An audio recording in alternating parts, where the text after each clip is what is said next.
भोला के आदत से गौरा भैली जब परेशान, ऋषिया गईली भोला से कहली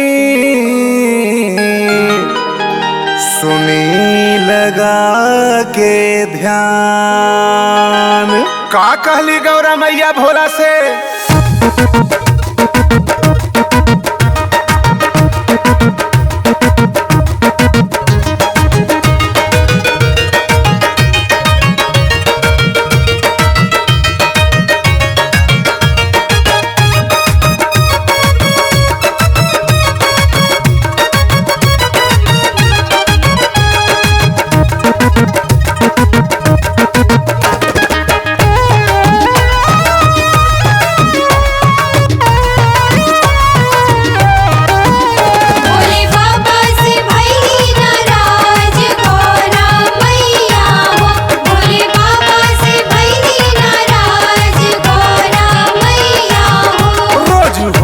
बिहान तोहर भंगिया पीसी, रोज संझिया सवेर तोहर गजा मली।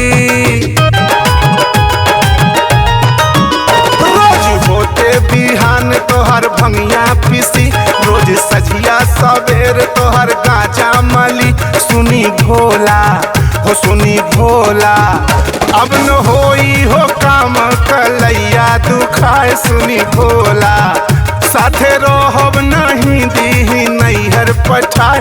सुनी भोला अब न होई हो काम कलैया दुखाए। सुनी भोला साथे रहब नहीं दीही नैहर पठाए। सुनी भोला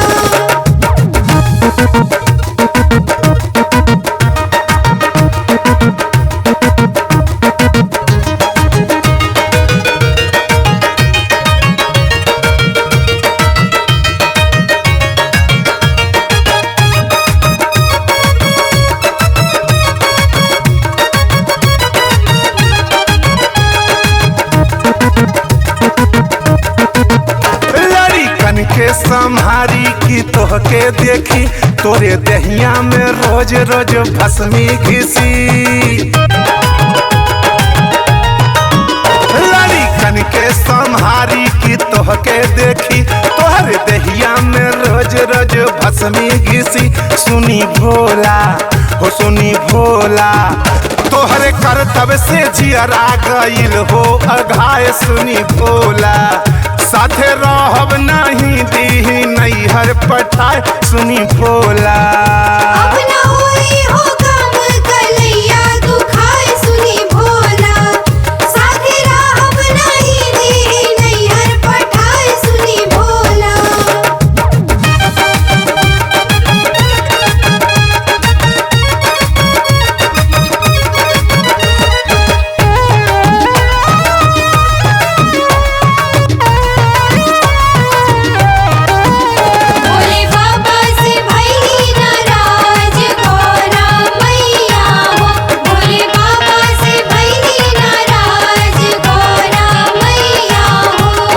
चटा के जूरा छोटी गुटी, रोज खोजी मदार धतूरा बूटी।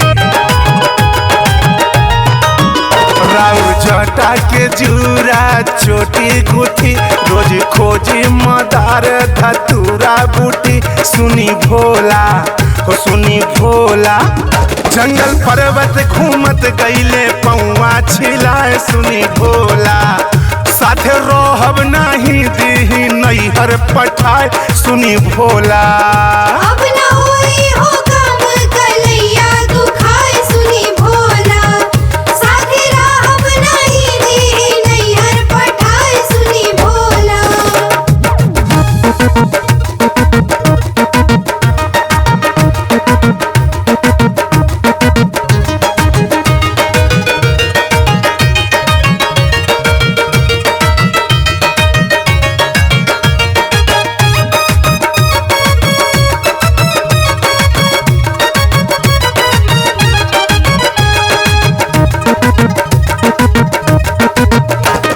सखिया हमार गौरा गैलू फसी, हमरे नैहर का लोगवा उड़ावे हंसी।